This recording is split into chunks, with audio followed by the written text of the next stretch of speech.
Bonjour, concernant ce quatrième chapitre, structure électronique des atomes, on va essayer de vous expliquer comment écrire la configuration électronique des atomes.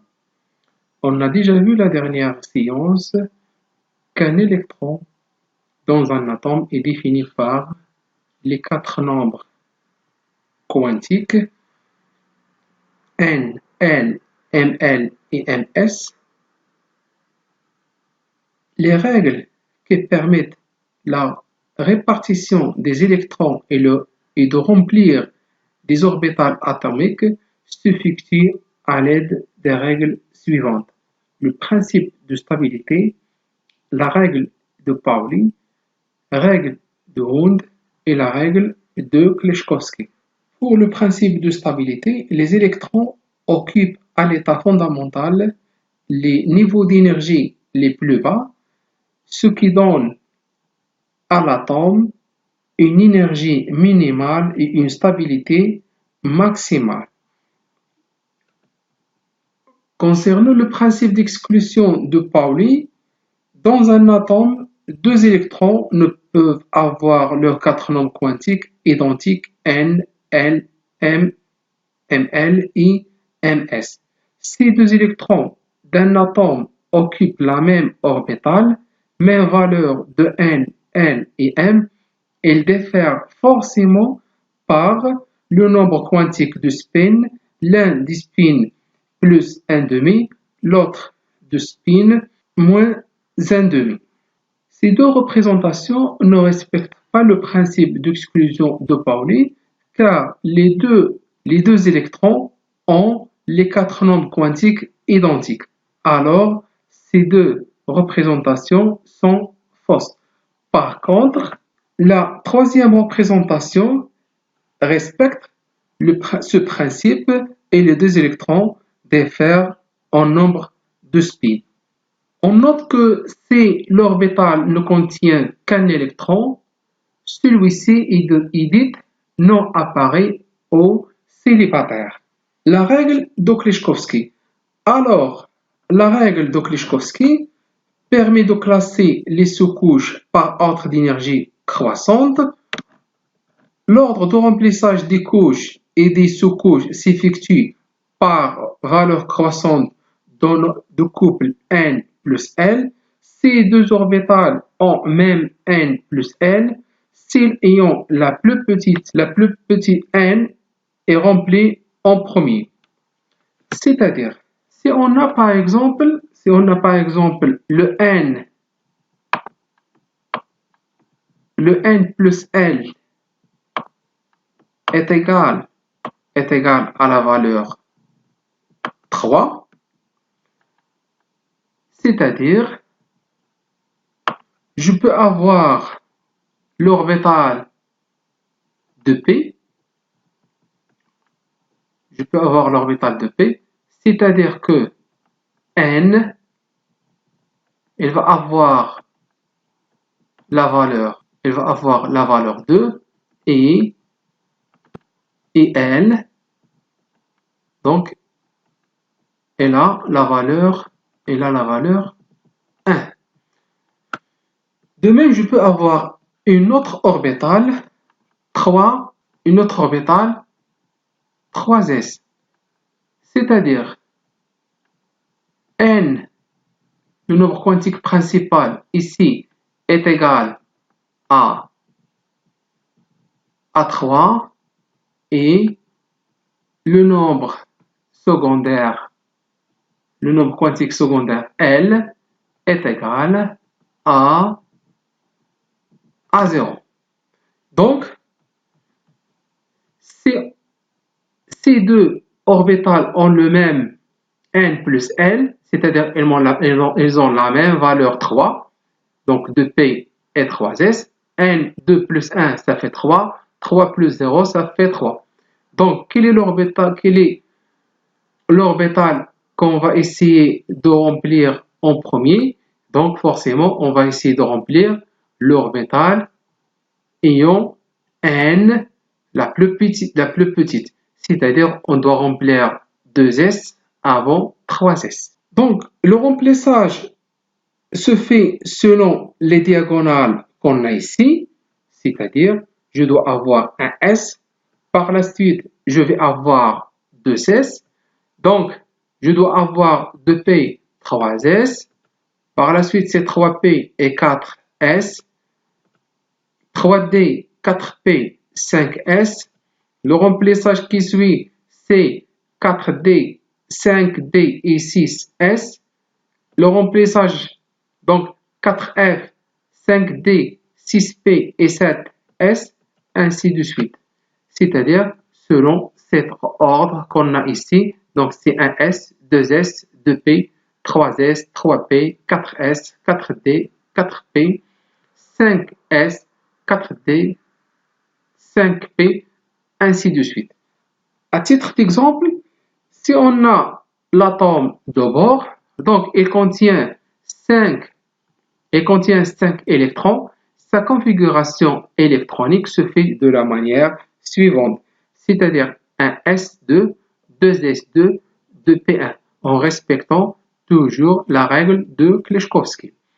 Pour l'atome de carbone qui contient 6 électrons, donc la configuration électronique de cet atome se fait de la manière suivante, donc c'est un S2, 2S2 et 2P2. Pour le cobalt, 27 électrons, on a un S2, 2S2, 2P6, 3S2, 3P6 et 4S2 et 3D7. Et on représente ici donc le remplissage des cases quantiques en respectant la règle de Hund qu'on va essayer de l'avoir tout de suite. Toujours, on peut avoir des exceptions à certaines règles, ce qui est le cas pour la règle de Kleshkovsky. Cette règle n'est pas respectée tout particulièrement pour les orbitales à partir de n est égal à 3 ou 4, c'est-à-dire les éléments qui possèdent l'orbital atomique DEF. Alors, les configurations électroniques sont stables si les configurations des orbitales atomiques sont totalement au demi remplies. À titre d'exemple, on a les deux exemples suivants de deux atomes des méthodes de transition, donc le chrome avec 24 électrons et le cuivre avec 29 électrons. La configuration électronique de l'atome de chrome, c'est 1s2, 2s2, 2p6, 3s2, 3p6, 4s2 et 3d4. Sa représentation dans les cases quantiques montre que l'atome de chrome a 4 électrons dans les couches de valence. Cette représentation donc n'est pas stable, donc on va essayer de faire une configuration à demi-remplissage, c'est-à-dire avoir 5 électrons célibataires dans la couche D. Généralement, la couche D contient des électrons parce qu'il a 5 orbitales atomiques, c'est-à-dire 5 cases quantiques, et chaque case quantique ou bien chaque orbital atomique contient 2 électrons. Donc au maximum, il doit avoir des électrons puisque la configuration à demi-remplissage, c'est-à-dire il doit avoir 5 électrons. Pour cela, la configuration de chrome à demi-remplissage est plus stable que celle qu'on a ici. De même, si on prend la configuration électronique de cuivre qui a 29 électrons, Z est égal à 29, sa configuration c'est 1s2, 2s2, 2p6, 3s2 et 3p6, 4s2 et 3d9. Cette configuration électronique, donc, elle n'est pas stable. Pour la rendre stable, donc, on doit passer à la configuration du cuivre totalement remplie. Donc, cette configuration va devenir donc 1s2, 2s2, 2p6, 3s2, 3p6, 4s2, 4s1 et 3d10. Donc, c'est la configuration la plus stable que la précédente. La quatrième règle pour le remplissage des orbitales atomiques, c'est la règle de Hund.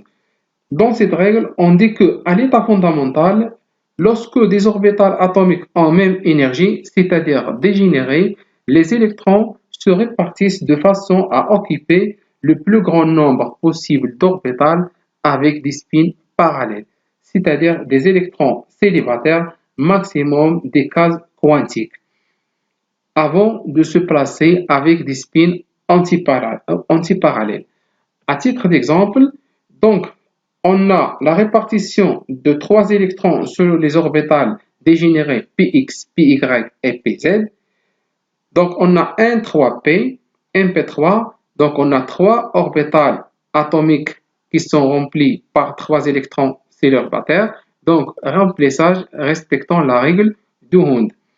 Dans le deuxième cas, donc, on remarque qu'on ne respecte pas cette règle parce qu'on a 2 électrons qui se trouvent dans la même case et un électron qui est célibataire. Par contre, la règle de Hund, les électrons doivent se répartir de façon à occuper le plus grand nombre possible des orbitales. Ici, on a une orbitale vide, c'est-à-dire cette représentation ne respecte pas la règle de Hund. Donc, pour la configuration électronique des atomes, en tenant compte des règles précédentes, il est possible de prévoir la structure électronique des atomes. La structure électronique des atomes est basée sur le numéro atomique Z, qui donne le nombre des électrons. La configuration électronique est symbolisée par N, Y, X, de manière que N représente le nombre de la couche, Y c'est le symbole de l'orbital atomique et X c'est le nombre des électrons. Par exemple, donc on peut avoir ici l'hydrogène, sa configuration électronique c'est un S1, l'hélium, sa configuration électronique c'est un S2, donc la couche 1s elle est saturée dans ce cas. On a l'atome de lithium qui contient 3 électrons, c'est un S2, 2S1, la couche 1s est saturée. Le beryllium, on a un S2, 2S2, la couche 1 et la couche 1s et la couche 2s sont saturées. Le bore qui contient 5 électrons, c'est-à-dire Z est égal à 5, sa configuration électronique c'est un S2, 2S2 et 2P1. Et les couches 1s et 2s sont saturées. Pour le Ne qui est égal à 10, Z est égal à 10 électrons, on a la configuration électronique c'est 1s2, 2s2, 2p6. Les couches de valence 1s, 2s et 2p sont saturées.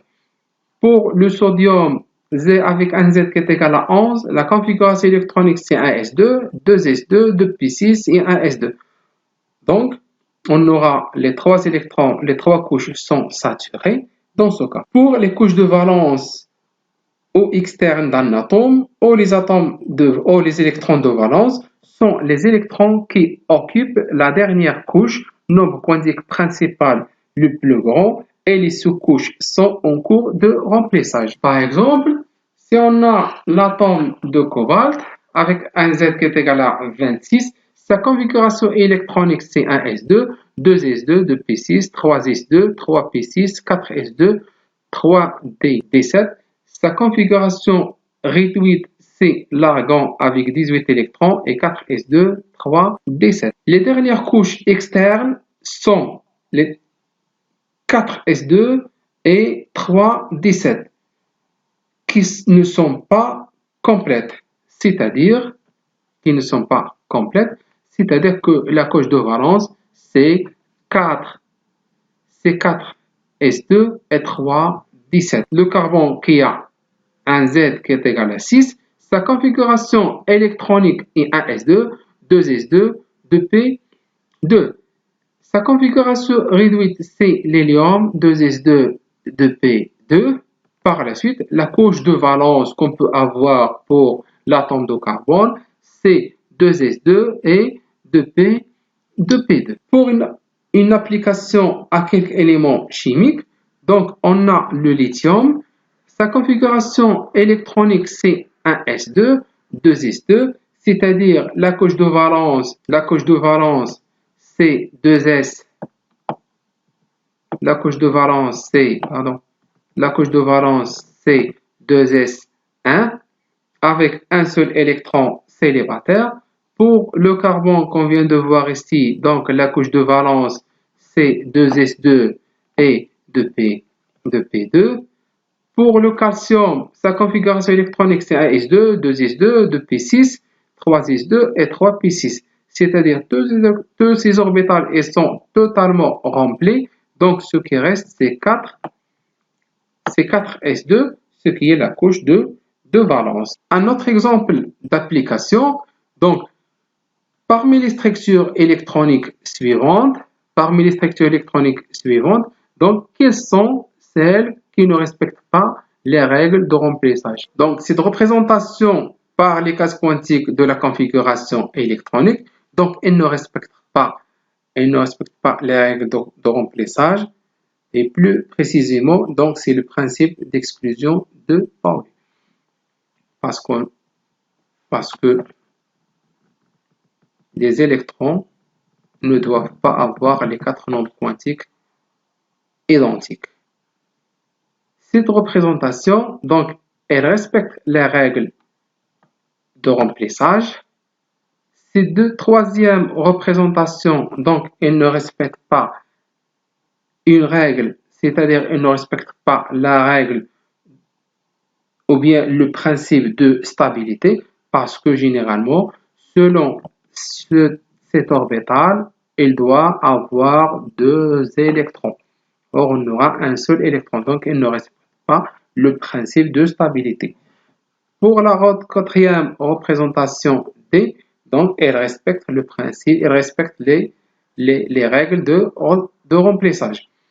Cette représentation des cases quantiques, elle ne respecte pas la règle de remplissage selon la règle de Hund, parce qu'on doit avoir le maximum des électrons célibataires. C'est-à-dire que dans l'orbital D ici, on doit avoir 2 électrons célibataires, c'est-à-dire parallèles entre eux. Cette représentation, la dernière représentation, donc elle respecte la règle de Hund.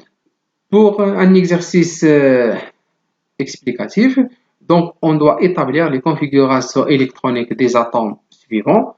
Donc on a l'azote, l'hydrogène, le carbone, le silice, l'oxygène, le bore, le fluor, le soufre, le phosphore, le chlore et l'iode.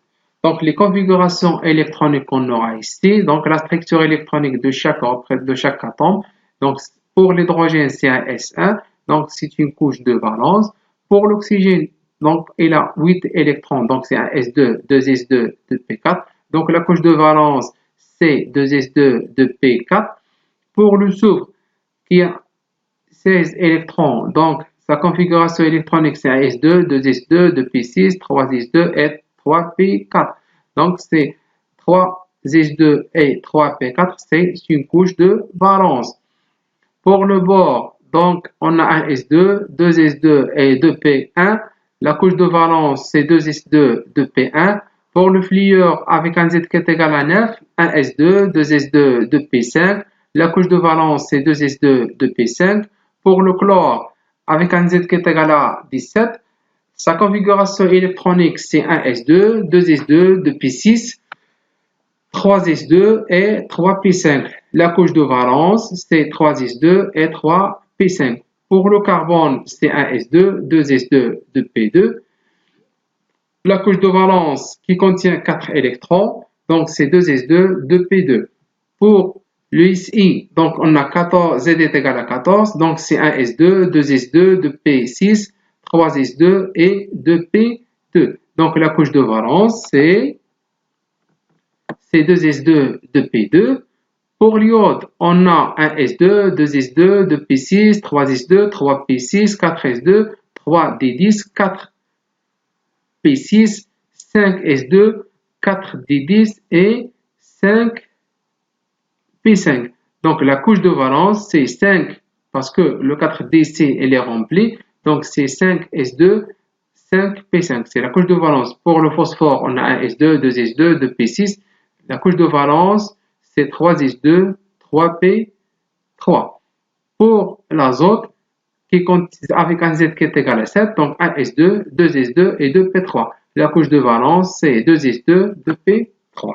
Un autre exercice d'application, donc en utilisant les relations entre les trois nombres quantiques N, L et M, déterminer le nombre d'orbitales dans les trois premiers niveaux d'énergie de l'atome d'hydrogène. Montrer que le nombre maximum d'électrons que peut contenir la couche de nombre quantique n est égal à 2n au carré. Donner la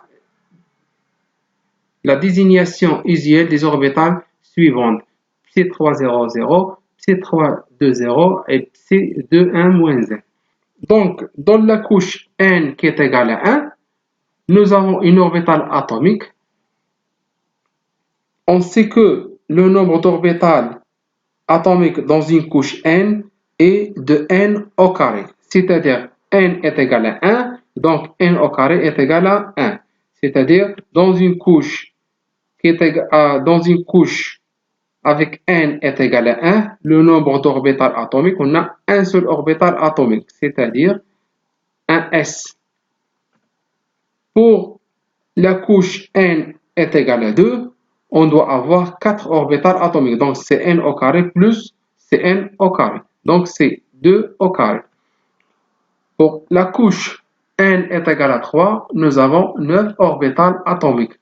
N au carré est égal à 9, c'est-à-dire 3 au carré est égal à 9. Donc pour le nombre d'orbitales pour chaque valeur de n au niveau est de n au carré. Dans chaque orbitale, nous avons 2 électrons au maximum. Donc le nombre des électrons maximum qu'on peut contenir la couche de nombre quantique n est égal à 2n au carré. La fonction d'onde au orbital est déterminée par 3 nombres quantiques n, l et m. La fonction d'onde Psi300, c'est-à-dire que si n, l et m, avec n est égal à 3, l est égal à 0, c'est l'orbital s, et m, l est égal à 0. Donc, on a l'orbital 3s. Pour la fonction d'onde Psi320, c'est-à-dire la fonction psi n, l, m et m, donc n est égal à 3, l est égal à 2, donc c'est l'orbital d, et m est égal à 0, donc c'est l'orbital 3d. Pour la fonction d'onde psi de 1 moins 1, on a la fonction d'onde psi n, l et m, c'est-à-dire n est égal à 2, l est égal à 1, c'est l'orbital p, et m est égal à moins 1, donc c'est l'orbital 2p. Maintenant, si on a les configurations ou bien les structures électroniques suivantes, lesquelles parmi ces structures, celles qui sont à l'état fondamental et celles qui sont à l'état excité et celles qui sont inexactes. Donc, concernant la première configuration électronique, donc on a un S2, 2S2, 2P6 et un S2. Donc c'est une fonction, donc c'est une configuration qui est à l'état fondamental. Pour la deuxième structure, donc la deuxième configuration électronique, elle est inexacte parce que l'orbital P ne contient que 6 électrons au maximum. Ici, on a 7 électrons. Donc, c'est une configuration électronique inexacte. Pour la structure ou bien la configuration électronique à S2, 2S2, 2P5 et 3S1, donc il est à l'état d'excitation. Donc, un électron qui se trouve ici dans l'orbital P, donc il saute à l'orbital supérieur 3s. La configuration électronique, donc, elle est inexacte parce qu'on ne peut pas avoir un orbital D dont la couche n est égale à 2. La configuration électronique ici, toujours, elle n'est pas exacte parce qu'on ne doit pas avoir une orbitale atomique F dont la couche n est égale à 3.